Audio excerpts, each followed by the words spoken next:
Starbucks America की coffee बनाने वाली एक मल्टीनेशनल कंपनी है। उन्होंने कुछ अरसे पहले अपने लोगों से प्रिंटेड नाम निकाल दिया और उनका ये कहना है कि लोग तस्वीरों को ज़्यादा याद रखते हैं और प्रिंटेड टेक्स्ट को लोग याद नहीं रखते। इसी तरीके से एक और बहुत मशहूर कंपनी नाइक है।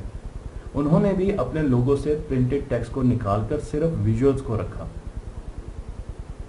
मैं आपको ये चीज़ें क्यों बता रहा हूँ, क्योंकि आज हम ये डिस्कस करेंगे कि तस्वीर से हमें चीज़ों की ज़्यादा समझ आती है। और इसके लिए मैं आपको एक एक्सपेरिमेंट की तरफ लेके जाऊँगा जिसमें लोगों को बुलाया गया और उनको चीज़ें सुनाई गई और उनको दिखाई गई। तो जिन लोगों ने चीज़ें सुनी थी उनको 3 दिन के बाद उसका 10% याद था, और जिन लोगों ने चीज़ें देखी थी उनको 3 दिन के बाद उसका 65% याद था। इससे ये साबित हुआ कि लोग देख कर चीज़ों को ज़्यादा समझते हैं। इसी तरीके से एक और एक्सपेरिमेंट किया गया यूनिवर्सिटी ऑफ आयोवा में, जहां पे साइकोलॉजी के एक एसोसिएट प्रोफेसर हैं एमी पोरम्बा। एमी पोरम्बा ने एक ग्रुप लिया और उनको 3 तरीकों से एक चीज के बारे में बताया। मसलन ये एक कुर्सी है, तो उन्होंने सबसे पहले उनको चेयर का साउंड सुनवाया। उसके बाद उन्होंने चेयर की तस्वीर दिखाई और उसके बाद चेयर का एक मॉडल दिखाया जो उन्होंने टच करके देखा। और उसके बाद उन्होंने कुछ अरसे बाद, 2 दिनों बाद, 6 दिनों बाद, 10 दिनों बाद, महीने बाद लोगों से पूछा कि आपको कौन कौन सी चीजें दिखाई गई थी, कौन कौन सी चीजें सुनाई गई थी और कौन कौन सी चीजें आपने हाथ लगा के देखी थी। तो उन्होंने ये देखा कि जैसे जैसे वक्त गुजरता गया, लोगों ने जो चीजें सुनी थी वो बहुत जल्दी भूल गए, और जो चीजें लोगों ने देखी थी या जिनको हाथ लगा के देखा था, जिनकी तस्वीरें देखी थी, वो उनको याद रही।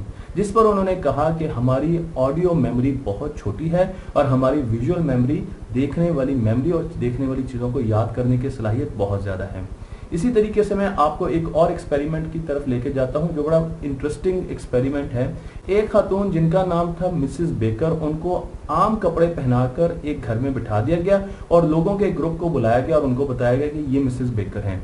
कुछ देर उन्होंने बातें की और उसके बाद उस ग्रुप को वापस लेके जाया गया। उसके बाद एक और ग्रुप को बुलाया गया और इसी मिसेस बेकर को एक बेकरी में ले जाया गया, जहां पर इनको बेकरी की शूटिंग पहनाई गई और वहां पर लोगों से मुलाकात कराई गई दूसरे ग्रुप से।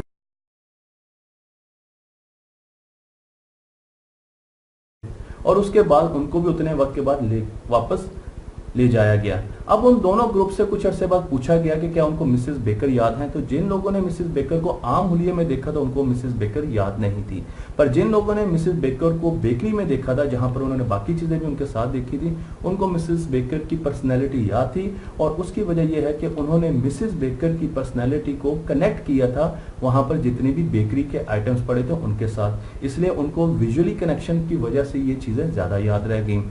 अब मैं आपको लेके चलता हूँ एक कंपनी 3M जो कि बहुत मशहूर है और जिन्होंने पोस्ट-इट्स बनाए थे। वो रिसर्च करती हैं विजुअल लर्निंग पर। वो ये हमें बताते हैं कि अगर आप एक प्रेजेंटेशन दे रहे हैं लोगों को और उसमें 43% ये चांसेस हैं कि आपकी बात का वो असर देंगे अगर उसमें तस्वीरें हैं, और अगर उनमें तस्वीरें नहीं है तो उनका असर उतना ज्यादा नहीं होगा। इसी तरीके से ये हमें बताते हैं कि हम 93% जितनी भी कम्युनिकेशन लोगों के साथ करते हैं वो तस्वीरों की मदद से करते हैं। हम तस्वीरें देखते हैं और उनसे हम चीज़ों को अंडरस्टैंड करते हैं, समझते हैं। इसके साथ साथ 90% हमारे जो दिमाग को डाटा मिलता है वो इमेज प्रोसेसिंग, तस्वीरों का मिलता है। हमारा दिमाग एक इमेज प्रोसेसर है। हमारी दिमाग में जो याददाश्त है वो तस्वीरों के साथ बहुत जल्दी कनेक्ट हो जाती है और वो हिस्सा बहुत बड़ा है। जो टेक्स्ट या लफ्ज हम पढ़ते हैं उनकी याददाश्त का हिस्सा बहुत छोटा है, इसलिए हमें तस्वीरों से चीज़ों को याद रखने में बहुत आसानी होती है। ये सब बात करने की वजह यह थी कि हमारी जितनी भी बुक्स होती हैं उनमें तस्वीरें बहुत कम होती हैं। नोटबुक्स में बच्चों को हम बिल्कुल ही तस्वीरें बनाने की इजाज़त नहीं देते। अगर आप बाहर की बुक्स देखें तो यहाँ पर आपको नज़र आएगा कि हर जगह पर आपको तस्वीरें नज़र आएंगी और आपको कलर्स नज़र आएंगे, आपको रंग बिरंगी नोटबुक्स नज़र आएंगी। तो जिन चीज़ों को आप बच्चों को याद करवाना चाहते हैं, चाहे वो वोकैबुलरी है, चाहे वो लिंग्विस्टिक्स हैं, चाहे वो साइंस के कॉन्सेप्ट हैं, अगर वो तस्वीर के साथ कनेक्टेड हैं तो आपके बच्चों को वो बहुत अरसा याद रहेंगे। अगर वो किसी तस्वीर के साथ कनेक्ट नहीं है तो वो बहुत जल्दी उनको भूल जाएंगे, क्योंकि हम टेक्स्ट को याद नहीं रखते।